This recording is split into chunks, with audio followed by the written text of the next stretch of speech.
ठीक है। सेलर हम उस शख्स को भी बोलेंगे जो अग्री कर रहा है टू सेल, समझ आ रहा है? यानी इमीडिएट वाले कॉन्ट्रैक्ट में भी बायर सेलर होते हैं, और अगर कॉन्ट्रैक्ट फ्यूचर में होना तो भी बायर सेलर है। क्लियर है ये? ठीक है। अब गुड्स का मतलब क्या? ठीक है, सेल ऑफ गुड्स एक्ट के हिसाब से गुड्स का क्या मतलब होगा सेल ऑफ गुड्स एक्ट के हिसाब से? अरे यार, ये दिव्यांशु कहाँ जाकर रह गया है? आ गया, चलो।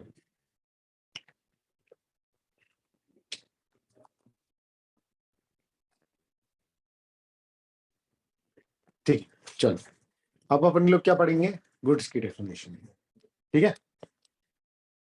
तो गुड्स मतलब सबसे पहले तो मूवेबल होने चाहिए, आ रहा है समझ? ठीक है ना? लेकिन अब देखो कितनी सारी बातें हैं इसमें। Goods means every kind of movable property other than actionable claim and money. मतलब तुम रुपए नहीं बेच सकते, तो करेंसी इज नॉट गुड्स। 10 रुपए का नोट कितने में बेच दोगे? बेच दोगे। ठीक है, तो इट्स नॉट गुड्स। क्लियर है ये? ठीक है। लेकिन हाँ, ओल्ड रेयर कॉइन्स तो वो गुड्स है, वो मनी की डेफिनेशन में नहीं आएगी।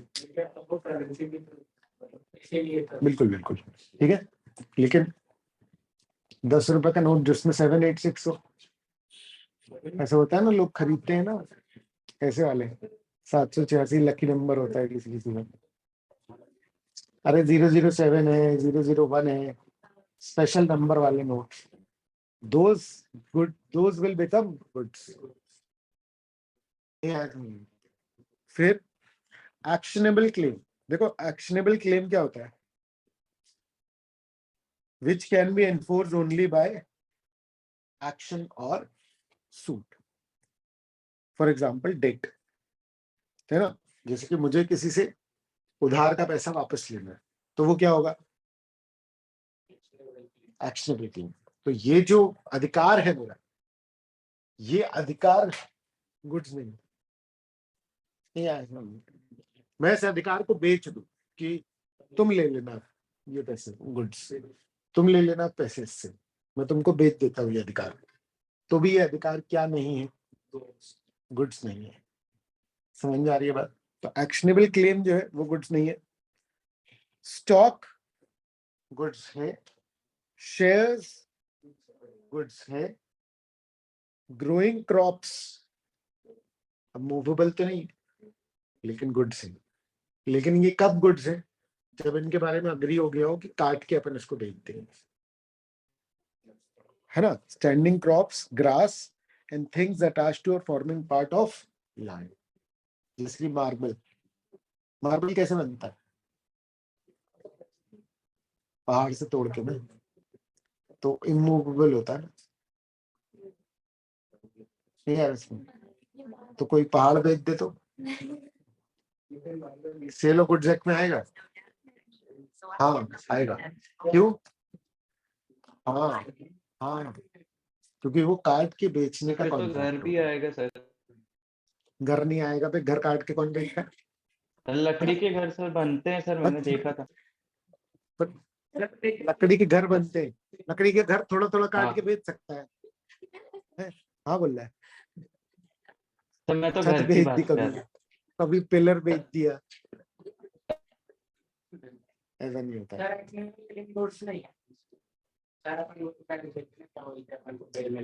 हर वो चीज जो अपन बेच देते हैं वो जरूरी थोड़ी कि गुड्स, गुड्स बेच देते हैं वो अलग। हाँ तो वो एक्शनेबल क्लेम है, वो नहीं है गुड्स।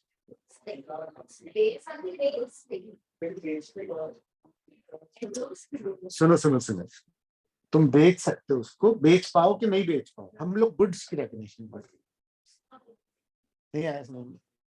क्लियर है ये? कोई डाउट किसी को? ठीक है ना? तो ये ध्यान रखना, जैसे कोई पेड़ एड़ है वो भी बेच सकते हो, तो वो सेल ऑफ गुड्स एक्ट में आएगा कि नहीं आएगा? आएगा ना, काट के बेच रहा हूँ। लेकिन अगर मैं वही आम का खेत बेच रहा हूँ, क्योंकि वो अबे पेड़ काट के नहीं ले जाएगा, खेत पूरा क्या होगा कि वो पेड़ लगे हुए पेड़ बेच रहा हूँ मैं, वो लगे रहेंगे। नहीं आया समझ में? समझ गए कि नहीं समझ? क्या? ठीक है,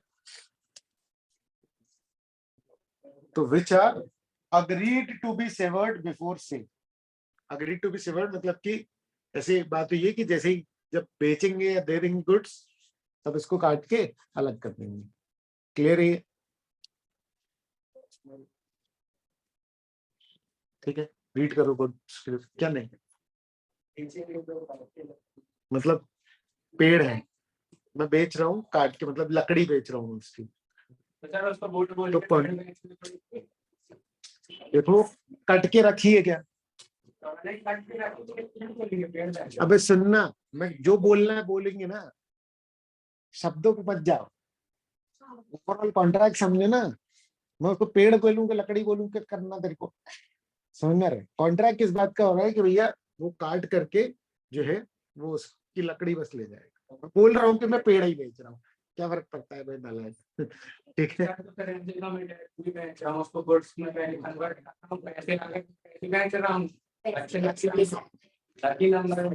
सुनो सुनो सुनो सुनो, जो कानून में लिखा है मैं वो बता रहा हूँ। कानून में ये वाला नहीं लिखा जो तुम बोल रहे हो, वो वाला लिखा है जो मैं बोल रहा हूँ, इसीलिए ऐसे समझना चाहिए। मैंने बोला ना, लॉजिक के हिसाब से सिर्फ नहीं अपन चला सकते हैं चीजें। समझ में आ रहा है क्या? क्लियर है? और एक्चुअली में लॉजिकल है ये, बस क्या होता है ना, उतनी सिचुएशंस नहीं देखनी अपन ने।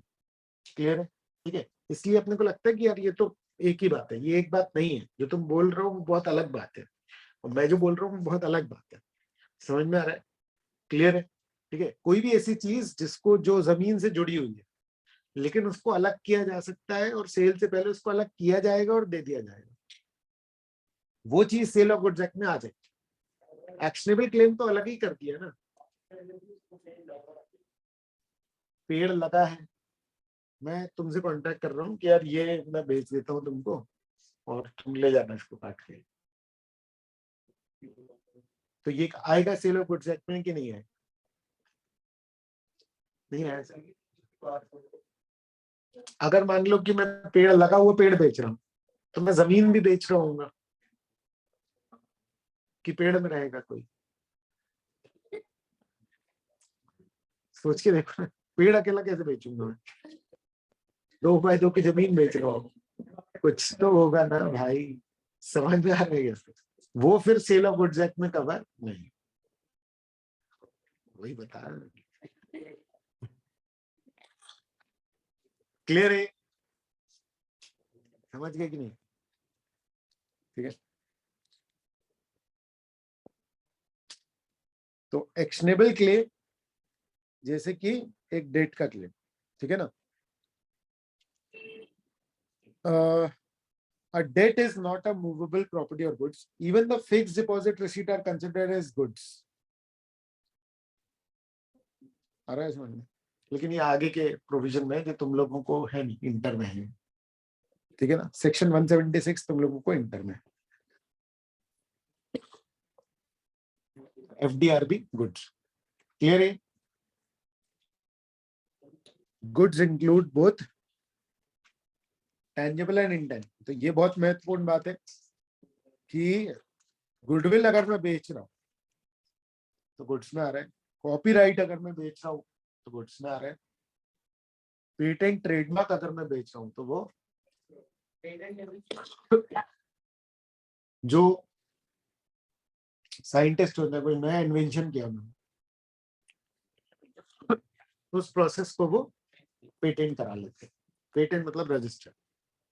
तो फिर वो पेटेंट की वैल्यू होती है, फिर वो उसको करोड़ों रुपए में बेचते हैं, किसी और को कमर्शियली उसका उपयोग करना है तो कंपनी उनसे खरीदती है, वो अधिकार ले लेती है। क्लियर है? एंड्रॉइड किसी भी चीज का हो सकता है, टच स्क्रीन। ठीक है, स्टॉक एंड शेयर्स गुड्स है, गैस गुड्स है, समझ में आ रहा है क्या? स्टीम बेचते लोग, वाटर, इलेक्ट्रिसिटी गुड्स है, समझ में आ रहा है, ठीक है ना? इन डिक्री ऑफ कोर्ट, कोर्ट का एक आदेश है, समझ में आ रहा है, वो भी गुड्स के तरह खरीदा बेचा जा सकता है। कई बार कोर्ट जो है वो आपको, जैसे जमीन आपकी एक्वायर करी तो आपको बदले में क्या दे दिया, ट्रांसफरेबल डेवलपमेंट राइट्स होते हैं, समझ रहे, टीडीआर बोलते हैं उसको। तो वो एक कागज, कोर्ट का डिक्री मिल गई जिससे आप कहीं और पर क्या बना सकते हो, जमीन बना सकते हो। तो वो कागज एज इट इज भी मैं बेच सकता हूँ,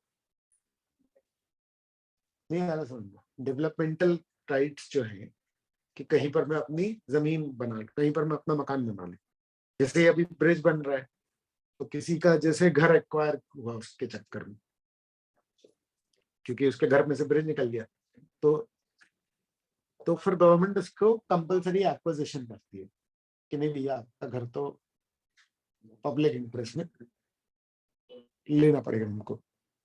तो बदले में वो फिर अपना मेहनताना बनता है, तो कहता है कि बताओ कहीं और तुमको जमीन दे देते हैं, तो कह रहा अभी तो मैं तय नहीं कर पा रहा हूँ, बोले कागज का टुकड़ा ले लो, तो फिर आप चुनते रहना ब्रिज अभी बनाना जरूरी, समझ में आ रहा है? तो घर आपका एक्वायर कर लिया और आपको एक टीडीआर दे दिया, वो टीडीआर में बेच सकता हूँ, मान लो मेरे को नहीं बनाना घर, तो मैं वो कागज एज इट इज किसी को बेच दूं। मतलब जो गवर्नमेंट है, सुन, अभी कॉन्सेप्ट क्या चल रहा है समझ में आ रहा है? अपन फिर भटक जाएंगे ना यार, ऐसे एक चीज समझते समझते दूसरी का को में पूछ कर जाते हो। जो चीज समझ रहे हो उससे उससे रिलेवेंट नहीं है वो सवाल तुम्हारा, समझ गए कि नहीं? क्या समझ रहे हैं अपन कि अपन टीडीआर भी एक तरीके से गुड्स के तरह ही, तो डिक्री ऑफ कोर्ट भी गुड्स है, ये क्लियर है?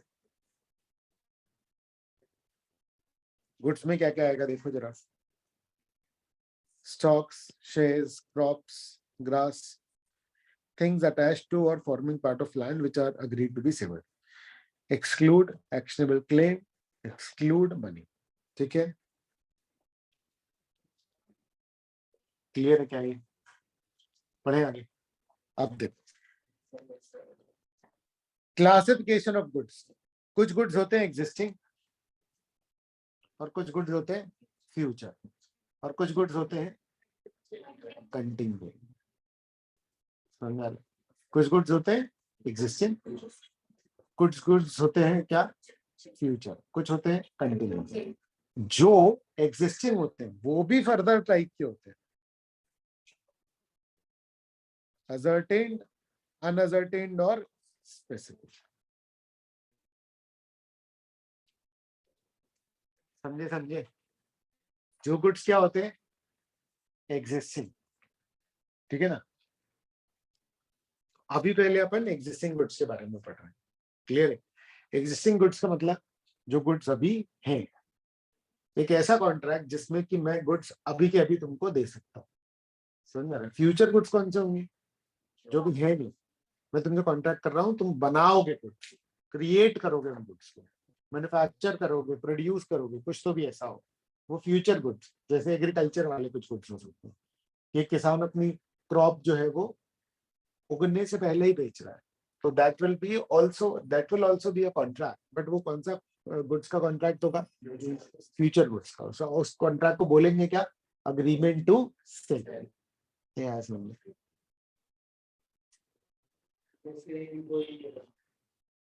फ्यूचर होता है तो उसमें फिर ऐसे ही कंपलसरी नहीं कि वो 12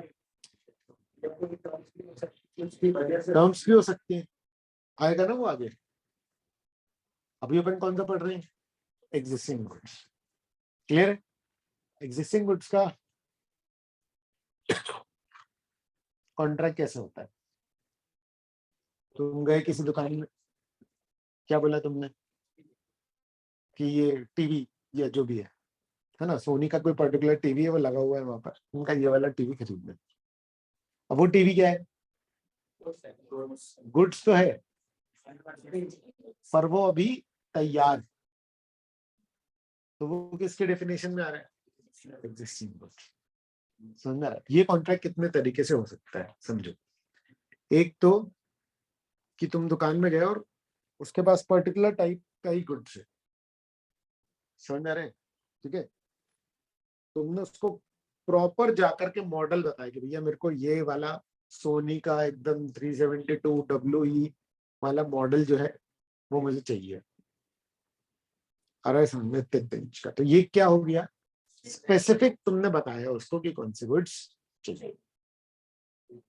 नहीं आया समझ में? क्लियर है? ये स्पेसिफिक गुड्स हो गए, इसको अलग करते हैं। ठीक है, उसके अलावा तो स्पेसिफिक तो ठीक है, कोई वो नहीं है। एक ही है कि तुम दुकान में गए, समझ में आ रहा है? ठीक है, और तुम चावल खरीद रहे हो, चावल की बोरी, ठीक है, चावल की बोरी उसके पास ऐसे 100 बोरी स्टैक में रखी हुई है, स्टैक में मतलब ऐसे गट्ठे में पूरा। तो तुमने दुकानदार से कॉन्ट्रैक्ट किया कि भैया ये वाली एक बोरी मुझे बेच दो, तो वो उसकी एक बोरी तुमको बेच रहा है, समझ में आ रही है बात? लेकिन जब तक उसमें से कोई पर्टिकुलर बोरी निकाल करके बाहर नहीं की गई तब तक वो अजर्टेन्ड नहीं है, अनअजर्टेन्ड। तो मैं दोनों दूसरे टाइप आपको साथ में बता रहा हूँ, एक अजर्टेन्ड और एक अनअजर्टेन्ड। आगे अजर्टेन्ड और अनअजर्टेन्ड, ये दो टाइप के गुड्स। अनअजर्टेन्ड मतलब सर जैसे अभी सिर्फ टीवी चाहिए। आइडेंटिफाई नहीं है। हाँ मतलब मुझे टीवी चाहिए, बहुत सारे टीवी है इनके, तो कौन सा हो गया वो? तो जैसे ही उसने गट्टे में से निकाला एक पर्टिकुलर, जिसको अपन यहाँ पर लीगली क्या बोलेंगे, अप्रोप्रिएट किया, आइडेंटिफाई किया और अप्रोप्रिएट किया, आइडेंटिफाई किया और क्या किया, अप्रोप्रिएट, वैसे ही क्या होगा, असर्टेन हो जाएगा। जैसे आइडेंटिफाई किया और असर्टेन किया तो वो असर्टेन, और जब तक वो गट्ठे में पड़ा है तब तक वो क्या कहलाएगा, अनअसर्टेन। सबसे पहले हम लोग पढ़ते हैं अनअसर्टेन।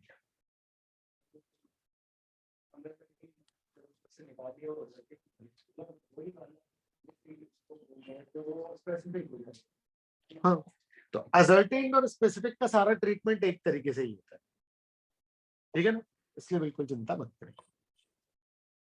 क्लियर है?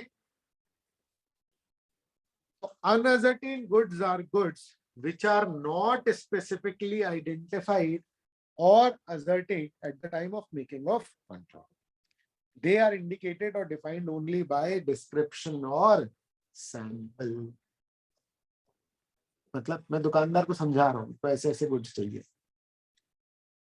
पर वैसे बहुत सारे, और वो अभी गट्ठे में, अभी उसने निकाले नहीं, तो वो क्या हो गए। एग्जाम्पल, ए जो है वो एक पैकेट नमक खरीद रहा है, किसमें से, सैकड़ों पैकेट पड़े उसकी शॉप में, नमक की शॉप है उसकी, सब पीछे पड़े, बोला एक पैकेट दे दो, बोला हाँ ठीक है, बेच दिया उसने एक पैकेट, लेकिन अभी तक क्या नहीं हुआ है, ascertain. It is the sale of unascertain goods because it is not known कि कौन सा पैकेट उसने खरीदा है। ये बात इतनी महत्वपूर्ण क्यों है, अनअसर्टेन और असर्टेन से क्या फर्क पड़ेगा, क्यों पढ़ रहे हैं? सर स्पेसिफिकेशन के लिए।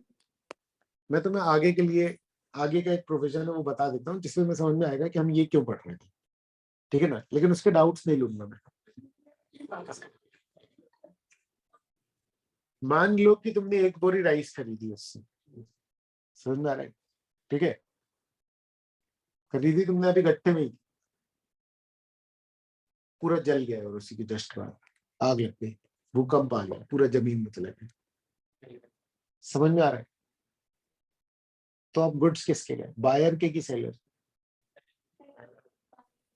Buyer seller.